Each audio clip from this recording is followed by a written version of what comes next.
You're watching the Emmy Award-winning Richard French live, only on RNN.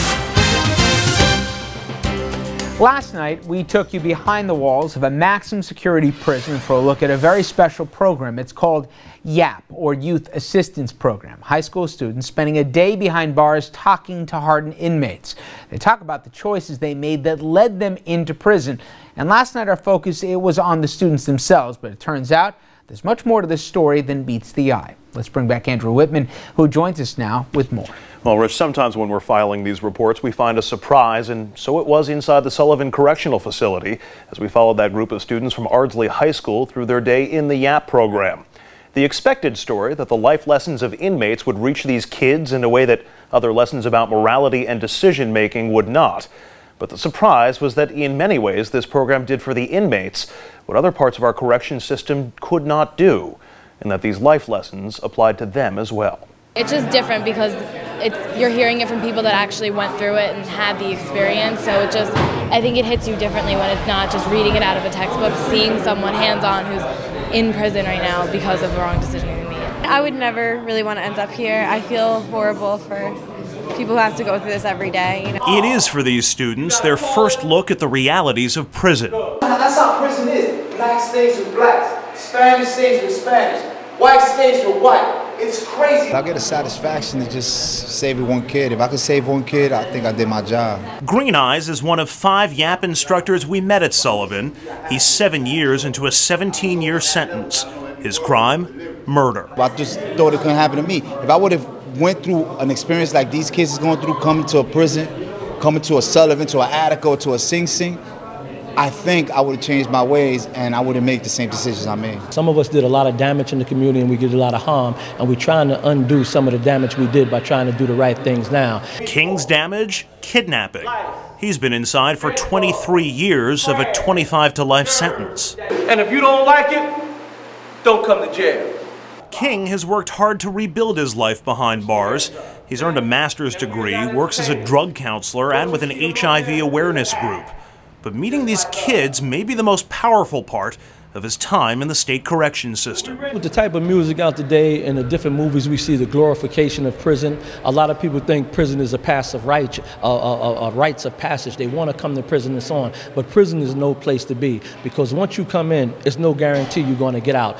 If I was to tell you what they tell me in the small groups, you'd be amazed.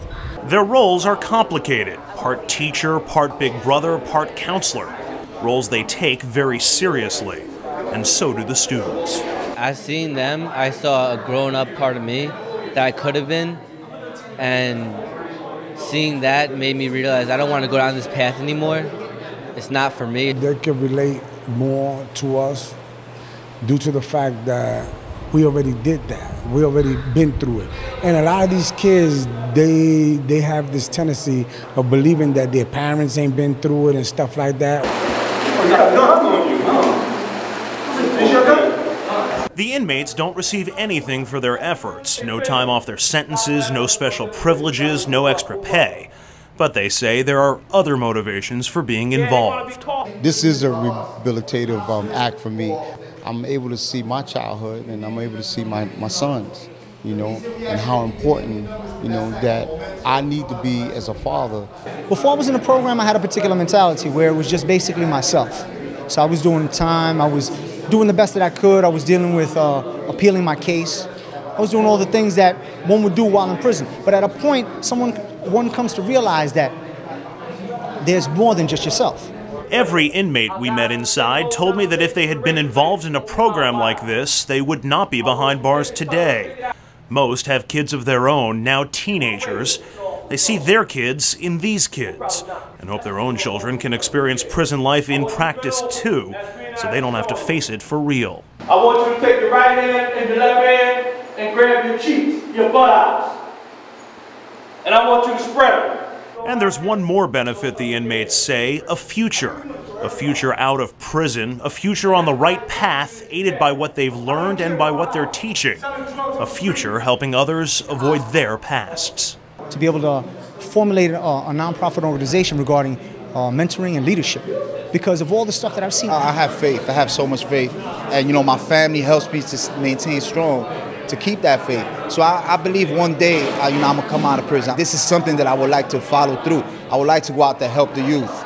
You know, I would like to go out to them streets and help these gangs, these gang members, and show them, you know what they're doing wrong. Show them that it is all an illusion. It's not what they think it is. And we certainly wish these 5 inmates the very best on their paths both in and out of prison. A couple of quick thank yous to the people who helped make this story possible. Sullivan Correctional Superintendent James Walsh, along with the YAP program coordinators. Also to Ardsley High School teacher Daniel Mulholland, who allowed us to tag along with his class, and a former student of his and our co-worker Tim Deary, who went through the program and had the idea to bring it to us here on RFL. Rich? Yeah, and I'm glad Tim did. Hey, Andrew, you know how it is. Sometimes you bring a camera, you turn it on, all of a sudden people start acting differently for it and mugging for the camera, whatever the case may be.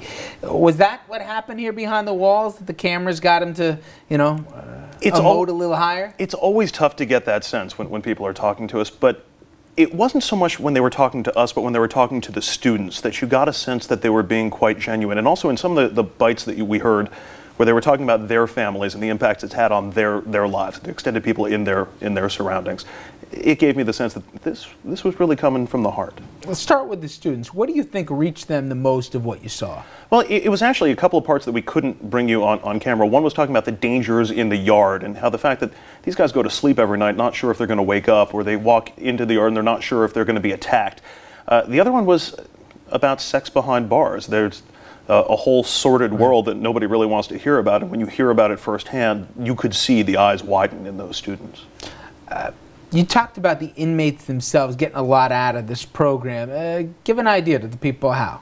Well, it was almost like the final part of their rehabilitation, the awareness of what they've done, and the sense that by teaching this to other kids, it completes their own cycle. From the mistakes that they've made to a sense that we tried to convey in the piece, that they've learned the lessons that they're teaching. Sometimes just by explaining it out loud, the mistakes you've made, you get a better sense of what they are. And the other sense we got from them is that they're starting to look at life outside of prison if and when they get out. And most will, and that's the part I think most people don't realize. More than 90-some-odd% of these guys actually end up seeing the light of day at one point or another. And finally, will the inmates get to see this? Yeah, that was actually, I've been in touch with the coordinators of the program quite a bit since we were up there. Very interested in seeing this. We're going to make sure that they get DVD copies, that their families are going to be able to see this. I want to make sure that they get a copy of this so that once they do get outside and they face the struggles of the day-to-day world and they start to have those questions again, they can put this back in and say, you know what? This is what I was saying back there. These are the lessons that I need to learn and that I need to keep me on the straight and narrow path now. Very nice series. Thank you very much, Andrew.